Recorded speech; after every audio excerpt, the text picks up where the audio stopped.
Time था दिसंबर 2006 का और जगह थी एरिज़ोना यूएसए। जब हैदर क्वान 21 साल की हो चुकी थी और वो इस टाइम एरिज़ोना की एक यूनिवर्सिटी में अपनी पढ़ाई कर रही थी। इसके अलावा उसे गरीब लोगों की मदद करना काफी ज्यादा पसंद था, जिसके चलते जैसे ही उसकी कॉलेज से छुट्टी हो जाती तो सबसे पहले तो वो अपने घर पर जाती, जहां पर कि इस टाइम वहां पर पास में ही वो रूम लेकर रहा करती थी। वहां पर खाना वगैरह खा लेने के बाद वहां के आसपास के जितने भी गरीब बच्चे थे, अपनी गरीबी के कारण स्कूल नहीं जा पाते थे, उन्हें जाकर पढ़ाना शुरू कर देती। और इसके साथ साथ अक्सर वो ये चीज देखती रहा करते थे कि गरीब लोगों को लोग प्रताड़ित करते रहते हैं। तो वो इस टाइम लॉ की पढ़ाई कर रही थी। उसके दिमाग में ये बात चल रही थी कि जो गरीब लोग अपने लिए न्याय के लिए नहीं लड़ पाते, वो उनके लिए फ्री में केस लड़ा करेगी। इसी तरीके की काफी सारी बातें उसके दिमाग में चलती रहा करती थी। और इस टाइम वो अपने घर पर नहीं, जबकि जिस यूनिवर्सिटी में वो पढ़ाई कर रही थी उसके जस्ट पास में ही एक रूम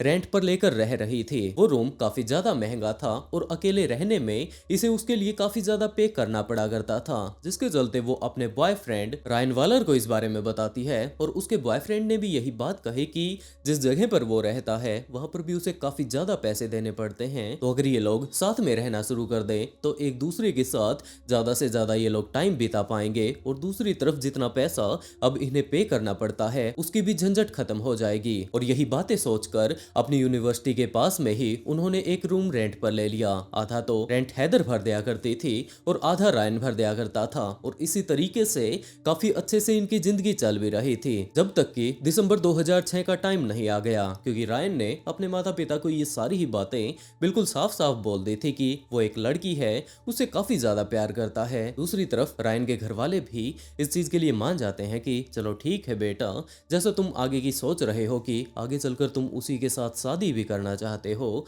इस चीज में हमें कोई भी दिक्कत नहीं, लेकिन तुम्हारी शादी से पहले हम लोग एक बार उस लड़की से मिलना चाहते हैं। रायन इस चीज के लिए काफी ज्यादा एक्साइटेड, उसने जाकर हैदर को इस बारे में बताया। हैदर भी रायन के माता पिता से मिलने के लिए काफी ज्यादा एक्साइटेड थी और उन लोगों ने ये डिसाइड किया कि वो लोग क्रिसमस से 2 दिन पहले 23 दिसंबर 2006 को रायन के माता पिता से मिलने के लिए जाने वाले हैं। तब तक वो अपने आराम से पढ़ाई करते रहेंगे और जैसे ही 23 दिसंबर का टाइम आएगा उन्होंने पहले से ही ये सारी चीजें फिक्स कर ली थी। लेकिन 23 दिसंबर की शाम को रायन के पिता अपने घर पर वेट कर रहे थे कि आज तो रायन आने वाला है, अपने साथ अपनी दोस्त को भी लाएगा, जिससे कि हम लोग अगले काफी देर तक बैठकर बातें करने वाले हैं, क्योंकि इनका लड़का उससे काफी ज्यादा प्यार करता है।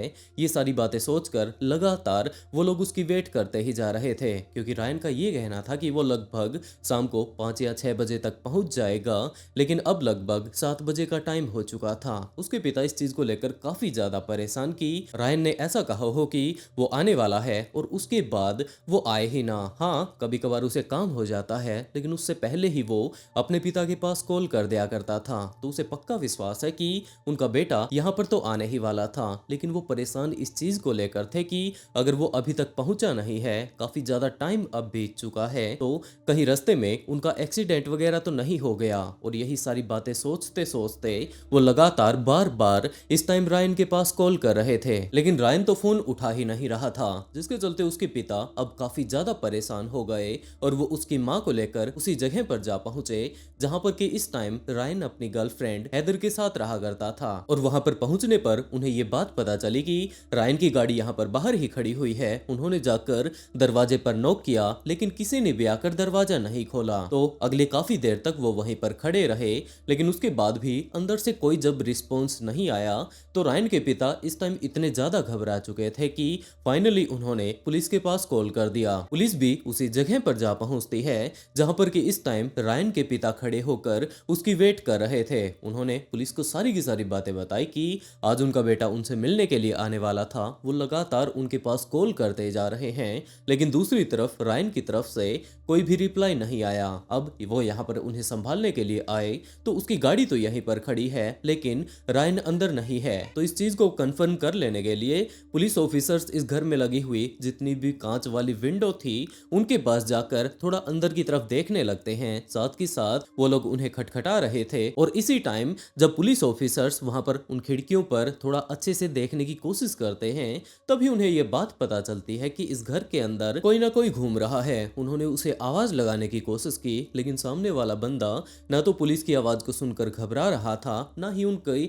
बातों का जवाब दे रहा था, बस वो कंटिन्यूसली जिस पोजीशन में वो इस टाइम एक जगह से दूसरी जगह पर घूम रहा था, वो वहां पर यूं का यूं घूमता जाता है। पुलिस अब समझ चुकी थी कि जरूर अंदर कुछ न कुछ गड़बड़ चल रही है, तो पुलिस ने अब उस घर का दरवाजा तोड़ा और पुलिस जैसे ही घर के अंदर घुसी तो सामने रायन खड़ा हुआ था। पुलिस रायन के पास जाती है। पहली नजर में ही देखने पर पुलिस को थोड़ा सस्पिशियस नजर आने लगता है, क्योंकि इस टाइम रायन की एक आंख पूरे तरीके से काली पड़ चुकी थी। पुलिस ने रायन से बातें करने की कोशिश की कि आपके पिता ने काफी बार आपके पास फोन कर लिया है, वो आपसे मिलना चाहते हैं, आखिरकार आज तो आप उनके पास जाने भी वाले थे, अभी तक गए क्यों नहीं। लेकिन दूसरी तरफ अगर रायन को देखा जाए तो पहली नजर में ही देखने पर ये बात समझ में आ रही थी कि ये पूरा होशो हवास में नहीं है, जबकि उसने मुंह उठाकर सबसे पहले तो पुलिस की तरफ देखा और उसके बाद ये बात कहने लगता है कि अच्छा, उसके पिता उसे बुला रहे हैं, कोई बात नहीं, अब वो वहां पर चला जाएगा। ये बात बोलकर वो बाहर की तरफ जाने लग जाता है। पुलिस को यहाँ पर काफी सारी चीजें गड़बड़ में नजर आ रही थी, जिसके चलते कुछ एक ऑफिसर्स रायन को वहीं पर पकड़ लेते हैं और वो लोग घर के अंदर जाकर थोड़ा और अच्छे से देखना शुरू करते हैं। और उसी टाइम उन्हें ये बात पता चलती है कि रायन की गर्लफ्रेंड हैदर यहाँ पर सोफे पर पड़ी हुई है। ये नॉर्मली यहाँ पर नहीं पड़ी, जबकि इसके सिर में गोली मारी गई है और इस टाइम इसने अपनी जान गंवा दी है। पुलिस ने जल्द से जल्द यहाँ पर एक एम्बुलेंस को बुलाया और उसके बाद हैदर को हॉस्पिटल भेज दिया, लेकिन उसका कोई भी फायदा नहीं रहा, क्योंकि डॉक्टर्स का ये कहना था कि हैदर तो काफी देर पहले ही अपनी जान गंवा चुकी है। दूसरी तरफ देखने में रायन इस टाइम बिल्कुल ठीक ठाक था, बस वो थोड़ी बहकी बहकी बातें कर रहा था, जिसके चलते पुलिस ऑफिसर्स उसे अपने साथ गाड़ी में बैठाकर पुलिस स्टेशन लेकर जाते हैं। पुलिस स्टेशन में जहां पर पुलिस ऑफिसर्स किसी भी व्यक्ति से पूछताछ किया करते थे, वो लोग उसे ले जाकर उसी रूम में छोड़ देते हैं। लेकिन जो सबसे अजीब घटना लगातार इस केस में घटती जा रही थी, वो ये थी कि रायन एक चेयर के ऊपर जाकर बैठ जाता है और उसके दूसरी तरफ एक हथकड़ी बंधी हुई थी। रायन के दिमाग में इस टाइम पता नहीं क्या कुछ चल रहा था, वो अच्छे से पुलिस ऑफिसर्स के सवालों का जवाब नहीं दे रहा था और जैसे ही वो उस चेयर पर जाकर बैठता है तो वहां पर लगी हुई उस हथकड़ी को वो अपने आप अपने हाथों में लगाना शुरू कर देता है, जबकि पुलिस ने तो ये बात कही ही नहीं थी कि उसे ये हथकड़ी लगानी है, जबकि वो वहां पर बैठकर सबसे पहले तो हथकड़ी लगाता है।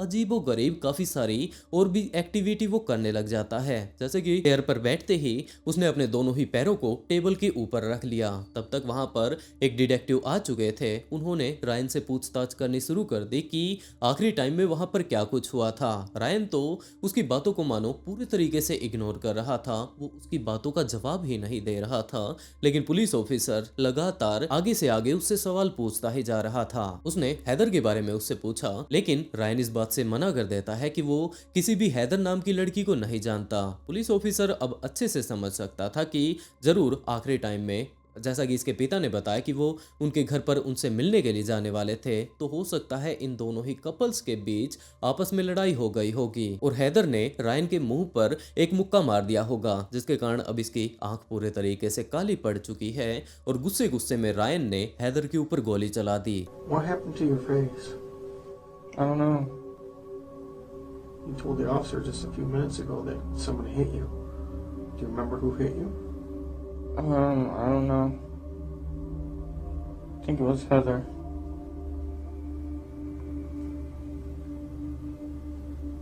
Why would Heather hit you? I don't know. It was an accident. I forgot why. अब वो अपने आप को बचाने के लिए इस बात से बिल्कुल साफ इनकार कर रहा है कि वो तो हैदर को जानता ही नहीं, लेकिन इसे ये बात नहीं पता कि ये दोनों एक ही कमरे में रहा करते थे। काफी ज्यादा लंबा चौड़ा इन दोनों का फ्रेंडशिप का इतिहास रह चुका है, जिसके चलते अब आखिर में इसे धप्पा हो चुकी है। तो वो और ज्यादा अच्छे से उसे समझाने की कोशिश करता है कि वहां पर सोफे पर एक लड़की पड़ी हुई थी, वो खून से लहूलुहान थी और उसने अपनी जान गंवा दी। इसी टाइम रायन ये बात कहता है कि अच्छा, वो लड़की वो मरी नहीं थी, जबकि वो तो वहां पर सो रही थी। Hey, Ryan? Huh? Huh? There's a dead girl in your living room. She's dead? Yes. Heather? I don't know. I want to know what happened in your house last night. The girl on the couch is dead?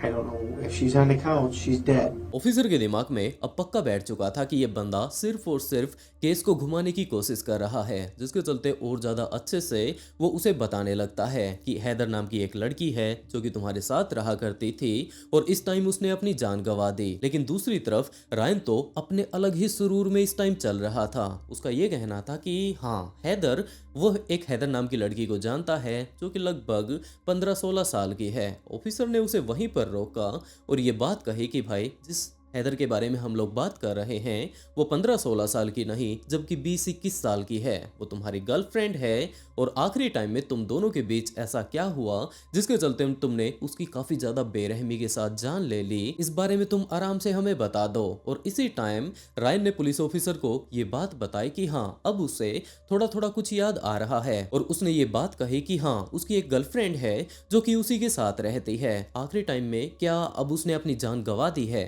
वो तो last time में उसे इतना ही पता है कि सोफे के ऊपर सो रही थी। तो पुलिस ऑफिसर अब उसे सारी की सारी चीजें डिटेल से बताते हैं कि वहां पर तू कुछ इस तरीके से घूम रहा था, तेरी गर्लफ्रेंड ने अपनी जान गंवा दी थी, आखिरकार आखिरी टाइम में तुम लोगों के बीच ऐसा क्या हुआ जिसके चलते तूने उसकी जान ले ली। और इसी टाइम रायन ये बात कहता है कि हैदर को उसने नहीं जबकि रिची और उसके पिता ने मारा है। ये बात सामने आते ही पुलिस ऑफिसर्स दोबारा से हैरान कि अब इस केस के अंदर रिची और जो ये उसके पिता हैं ये कहां से आ गए। Well, these people came over, Richie and his dad, with shooting arrow, bow and darts.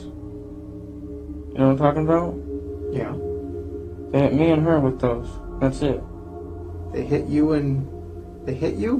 Yeah. Now it's Richie that hit you, not Heather? No, Richie and his dad. Richie and his dad. They hit you. Yes. Why? Because they're trying to get their stuff. I don't know why. And they had some kind of bow and arrows? Mm-hmm. They each had 2 revolvers and they didn't let off any shells. Okay, you just said they had bow and arrows. Now they have revolvers? That's what I meant. They had revolvers. They have revolvers. Yes. And then what happened? And then they shot us with those. लेकिन अब तक Ryan को काफी सारी बातें याद आ चुकी थी, तो उसने ऑफिसर को ये बात बताई कि आखिरी टाइम में वो और हैदर दोनों अपने माता पिता से मिलने के लिए उनके घर पर जाने की तैयारी ही कर रहे थे कि उसी टाइम रिची अपने पिता के साथ इनके घर पर आ जाता है और वहां पर आते ही लगातार एक के बाद एक इनके ऊपर गोलियां चलानी शुरू कर देता है। वो हैदर को बचाने की कोशिश कर रहा था जिसके चलते एक गोली उसकी आंख में लग गई और वो गोली आंख में लगते ही सीधा पीछे की तरफ निकल जाती है। दूसरी गोली इसकी नाक में लगी और इसी तरीके से लगभग उसे 3 से 4 गोलियां लगी थी। और इसी बीच काफी सारी गोलियां ऐसी भी मौजूद थी जो कि जाकर हैदर को लग जाती हैं। दूसरी तरफ पुलिस ऑफिसर वहां पर बैठकर जब वो उनसे इन्वेस्टिगेशन कर रहे थे तो वो लगातार काफी ज्यादा कंफ्यूज होते जा रहे थे कि ये बंदा इसे किस तरीके से बेवकूफ बना रहा है। इसकी आंख में गोली लगी और उसके बाद पीछे से इसके सिर से निकल गई, जैसे कि इसका दिमाग बिल्कुल सेफ रहा होगा। और दूसरी तरफ अगर इसके दिमाग को छूकर भी निकल गई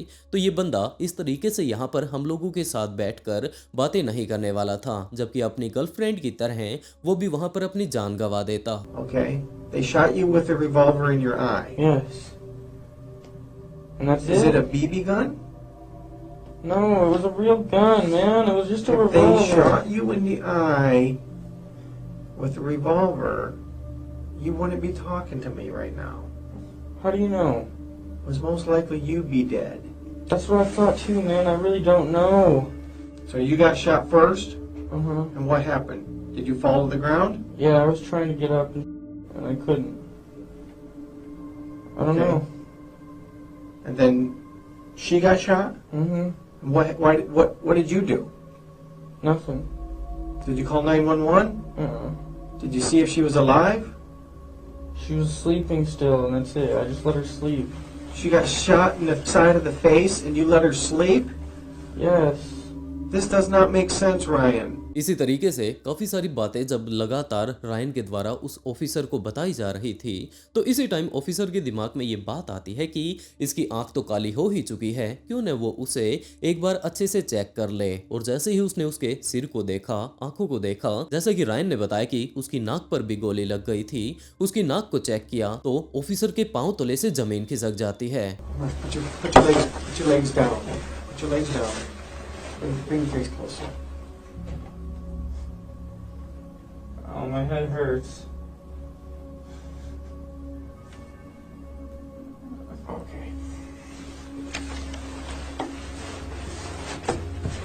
Yeah, be right back. क्योंकि रायन जो इस टाइम बहकी बहकी बातें कर रहा था, वो सारी बातें उसे बिल्कुल सच लग रही थी। उसने तुरंत पैरामेडिक्स टीम को बुलाया, वहां पर एक एम्बुलेंस का प्रबंध करवाया जाता है और जितना जल्दी हो सकता था वो लोग रायन को हॉस्पिटल लेकर जाते हैं। Hi guys.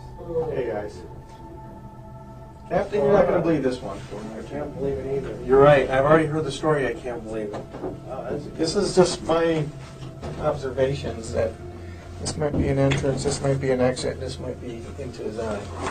And he's acting like he has a serious head injury, which would make sense. और वहां पर जब उसकी पूरी की पूरी रिपोर्ट करवाई जाती है, तब जाकर ये बात पता चलती है कि इसके सिर में लगभग 4 गोलियां मारी गई थी। 2 गोलियां ऐसी थी जो कि लगने के बाद सीधी निकल गई, लेकिन 2 गोलियां ऐसी मौजूद हैं जो कि इस टाइम भी इसके सिर में ही फंसी हुई हैं। ये सारी ही बातें जैसे ही सामने आती हैं तो तुरंत उसकी सर्जरी करी जाती है, लेकिन अभी तक वो काफी ज्यादा लेट हो चुके थे। उसकी पूरी जब सर्जरी हो चुकी थी तो डॉक्टर्स का आकर ये कहना था कि उसने अपनी दोनों ही आंखों को गंवा दिया है और पूरे तरीके से अगर देखा जाए तो वो अब मेंटली फिट भी नहीं है। जब आप लोगों ने इसे गिरफ्तार किया था उसी टाइम अगर आप लोग इसे हॉस्पिटल ले आते तो ये बात कंफर्म है कि इसके दिमाग के टिश्यू को इतना ज्यादा डैमेज नहीं होने वाला था। इसकी दूसरी वाली आंख भी बच जाती, सिर्फ और सिर्फ ये एक आंख गंवाता। लेकिन अब इसके दिमाग में इतना ज्यादा इन्फेक्शन फैल चुका है कि इसका आधा दिमाग डैमेज हो चुका है। दोनों ही आंखों को हमें निकालना होगा। अगर आगे की ये जिंदगी सर्वाइव कर भी जाता है तो ये ज्यादा दिनों तक जिंदा नहीं रह पाएगा। और जैसे ही इन सभी चीजों के बारे में रायन के पिता को पता चलता है तो वो अंदर तक टूट जाते हैं कि ये उनके बेटे के साथ क्या हो गया। पुलिस अब दूसरी तरफ रिची और उसके पिता के बारे में भी इन्वेस्टिगेशन करनी शुरू कर देते हैं कि वो लोग वहां पर क्या करने के लिए गए थे। पुलिस ने रिची को, उसके पिता को, दोनों को ही गिरफ्तार कर लिया था और जब उनसे पूछताछ करनी शुरू की तब जाकर इस बात का खुलासा होता है कि रिची भी उन दोनों के साथ उसी रूम में रहा करता था। दरअसल उन दोनों के पास ज्यादा पैसे नहीं थे, जिसके चलते उन दोनों ने आपस में एक साथ रहना शुरू कर दिया। लेकिन अभी भी वहां पर रहने का उनका खर्च काफी ज्यादा आ रहा था और इसी टाइम उन्हें रिची के बारे में पता चलता है कि ये बंदा इस तरीके से यहाँ पर आसपास में घर ढूंढ रहा है। वो भी जाकर उन्हीं के साथ रहना शुरू कर देता है। लेकिन ये बंदा काफी सारे इलीगल कामों से भी जुड़ा हुआ था, जिसके चलते एक टाइम ऐसा आया जब हैदर को इसके इन सारे ही कारनामों के बारे में पता चल जाता है। उसने वहां पर काफी सारे लोगों के साथ लड़ाई कर ली थी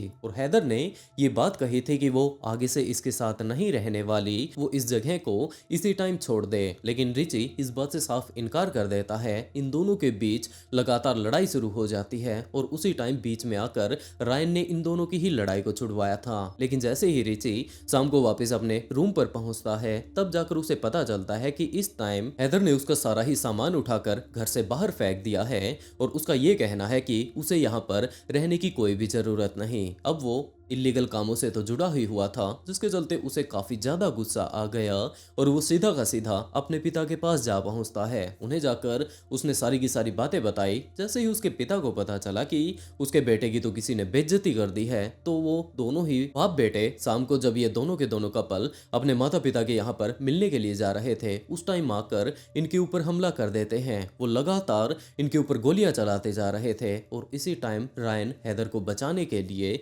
बीच में जाता है। उन लोगों ने हैदर के ऊपर इस टाइम काफी सारी गोलियां चलाई थी, लेकिन जैसे तैसे कर रायन ने उसे बचा लिया। वो लोग रायन को नहीं मारना चाहते थे, लेकिन बार बार रायन बीच में आ रहा था, जिसके चलते उस बाप बेटे ने इसके ऊपर बिल्कुल भी तरस नहीं खाया और एक के बाद एक इसके ऊपर भी गोलियां चलानी शुरू कर दी। इसके शरीर में लगभग 4 गोलियां लगती हैं और वो सारी की सारी लगभग इसके फेस में ही लगी थी। एक गोली ऐसी थी जो कि इसकी आंख में लगती है और पीछे से बिना दिमाग को छुए हुए निकल जाती है। दूसरी गोली इसके नाक पर लगी थी, एक दो और भी गोलियां इसके सिर में लगी थी और उनमें से एक गोली जाकर दिमाग को थोड़ा डैमेज कर देती है। और यही कारण था कि आखिरी टाइम में रायन अपने घर पर घूम फिर तो रहा था, लेकिन उसे कुछ भी समझ नहीं आ रहा था कि वहां पर क्या कुछ चल रहा है। उसके पिता जब भी उसके पास कॉल करते उसे इस बात से कोई मतलब नहीं था कि साइड में उसका फोन रिंग कर रहा है। उसके आकर दरवाजे पर जब दस्तक दी जाती है तो उसे इससे भी कोई मतलब नहीं था, जबकि फर्क तो तब पड़ा जब पुलिस ऑफिसर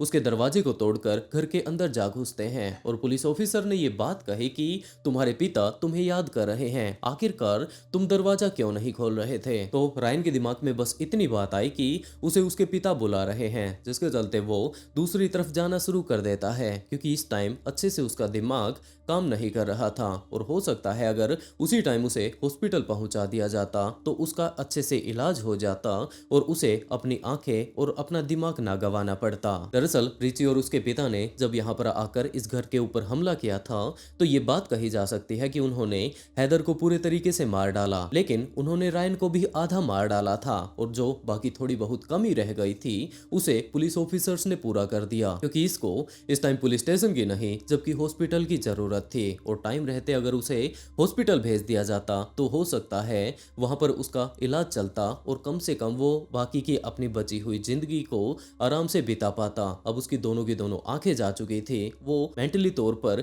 ये बात कही जा सकती है कि पैरालाइज हो चुका था। लगभग अगले 3-4 महीनों तक वो यूं ही हॉस्पिटल में रहता है और उसके बाद अपने माता पिता के साथ जाकर रहना शुरू कर देता है, लेकिन बाद में उसकी जिंदगी कभी भी नॉर्मल नहीं रह पाई और लगभग 10 सालों तक इसी तरीके से इन सारी ही बीमारियों से जूझते हुए, क्योंकि वो किसी भी चीज को अच्छे से फील नहीं कर सकता था, 10 साल बाद उसकी मौत हो जाती है। रिची और उसके पिता के ऊपर केस चलता है और उनके इन सारे ही कारनामों को देख लेने के बाद उन्हें भी उम्र कैद की सजा सुना दी जाती है। वैसे दोस्तों आप लोग इस पूरी की पूरी कहानी को जान चुके हैं, तो आप लोग इस केस के बारे में क्या कहना चाहेंगे कि आखिरकार जो कुछ भी रायन के साथ हुआ था क्या सिर्फ और सिर्फ उसमें रिची और उसके पिता की ही गलती थी, पुलिस ऑफिसर्स की नहीं। बाद में पुलिस का ये कहना था कि हमें इस बारे में कोई अंदाजा नहीं था कि असल में रायन ही विक्टिम है, नहीं तो हम लोग इसे सबसे पहले हॉस्पिटल ही लेकर जाने वाले थे और उसके बाद इसकी जान बच जाती। और दोस्तों इस तरीके की एक्चुअल स्टोरी ढूंढने में, इससे रिलेटेड सारे के सारे एक्चुअल एविडेंस ढूंढने में